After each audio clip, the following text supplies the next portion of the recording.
itself, I have been working with Shane and Laura for about a year and a half now.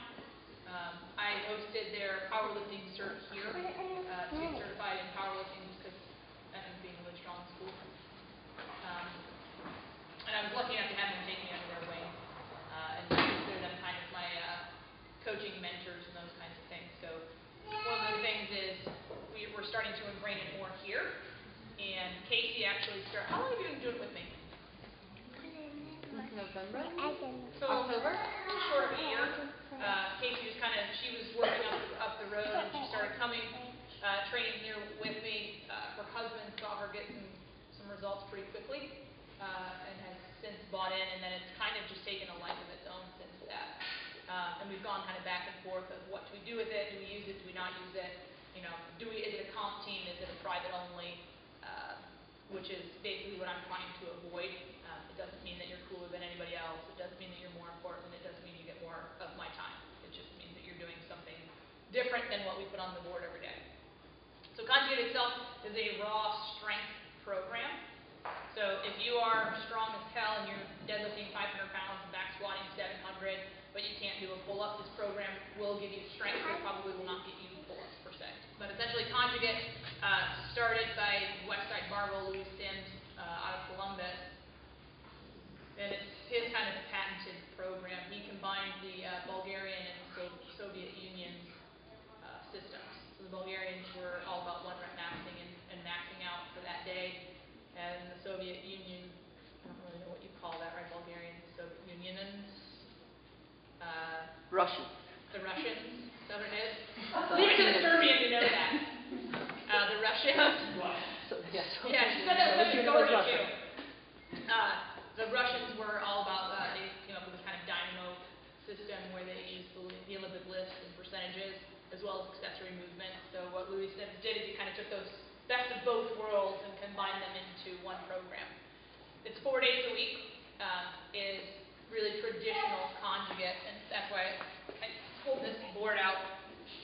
The way we don't run it, right, I will never take claim of writing the programming. I leave that to Shane and Laura. But it's max effort on Mondays, lower. Dynamic effort, upper. Typically only on Wednesday. Dynamic effort, lower. Max effort, upper.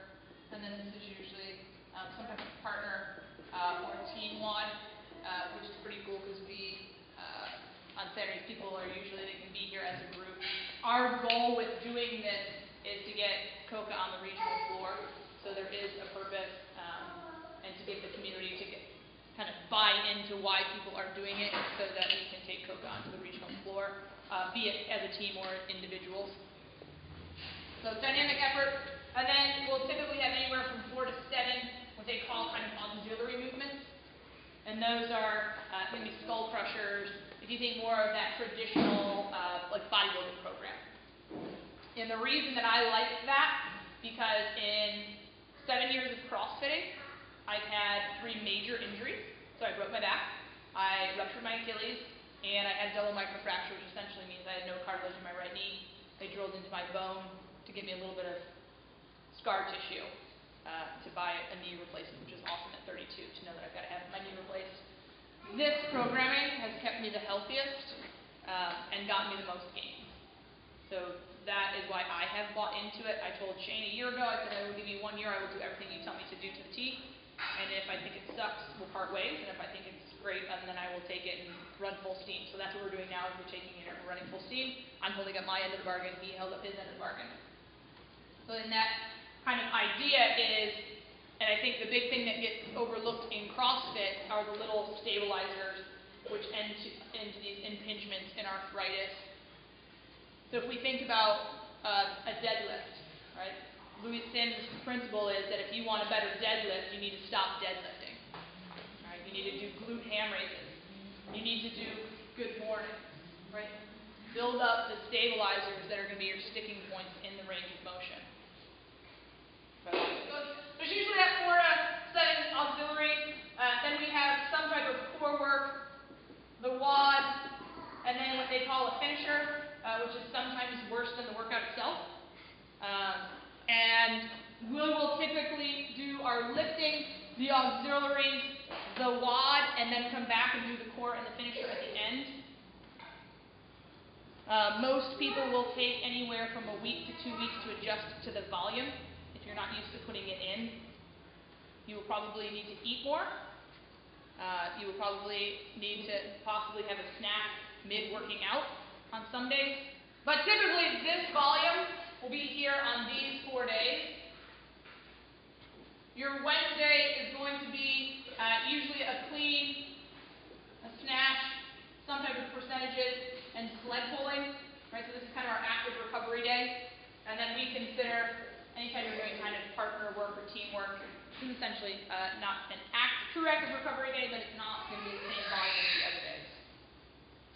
So what we're looking to do is have people that can at least commit to the 4 days a week. What we're trying to avoid is that person that's going to come in and say, I love this conjugate stuff, I love everything about it, but I'm going to do it 1 day a week. What that does is waste your time and mine. You will not get results 1 time a week, and by the time we teach you all of the setup and tear down and how to use bands and how to use chains, it's going to waste your time and ours. So while it's open to anybody, we are looking to kind of steer people away that are only going to be half committed.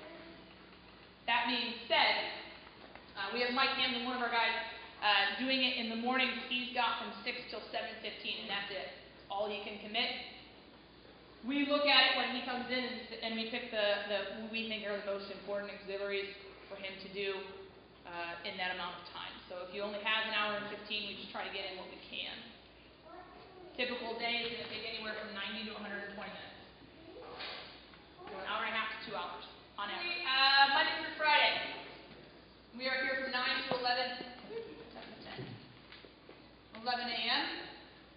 And in the evenings, we've got a group that's starting to gather 5:30 to 7:30 p.m. And that's Monday through Friday. We are requiring that you have 3 months of CrossFit experience before joining the class. So, not that any of you guys fall into that category, but this is kind of led either by myself. We do have like Laura and Maya Taylor that have had some more experience with the conjugate and have an understanding of it, but it's very independent. And while we will help you on technique, it is not like a class where we're going to walk through box squat technique. We're not going to walk through everything and baby you through it. There's 2 places that you can connect with the conjugate stuff. For WOD follow, for Coca, we have purchased the programming for you. So if you create an account on WOD follow, much like Beyond the Whiteboard, if you friend Coca in the app, you will have access to the programming and you can log everything online. What's awesome about it is you'll have stuff that builds week after week. And so say every Tuesday, we find a max bench, right? Be it 3, 5, or 8 reps. And then if you hit it, you're increasing your weight week after week. So you can easily just go in and put in the search button, bench, and it'll pull up, and you can put in a note like, okay, I hit it this week, I need to go to 160 at close grip, so that it takes the thinking out of it for you. The other place, if you're on social media, if you do the Facebook stuff, Laura has created a Conjugate Nation. She puts up a lot of training videos, setup videos, can answer questions. It's usually the easiest way to get access to her. So when we start talking about, this is kind of, I guess, more for Sarah and Vince, since you don't really have access to her or an understanding of conjugate, but what makes it different than, say, a Wendler 531 or some of these other traditional strength programs is this piece called accommodating resistance. What you're doing is we're changing maybe the setup of the lift, maybe your stance, your grip. It's all based on back squat, bench press, deadlift. Those are your 3 main movers. But we're adding chains and bands. So when we add a chain, it is not actively resisting. It's just simply going to increase the weight load as the chain gets off the floor. So if we think about back squatting, we'll have more chain on the floor as we go down. So the bar will lighten.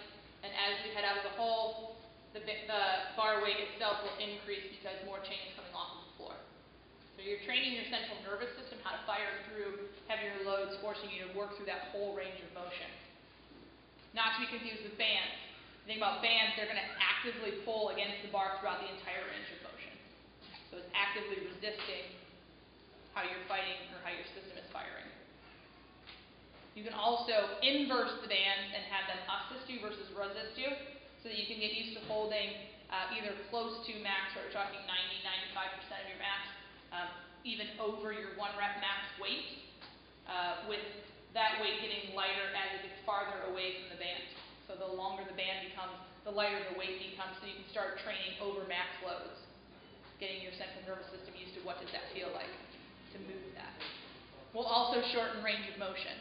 So we'll do things like pin presses, pin pulls, where you're starting the weight from a dead start, so that you've got to change the range of motion. You can also work on just parts of the range of motion, so you're not necessarily doing the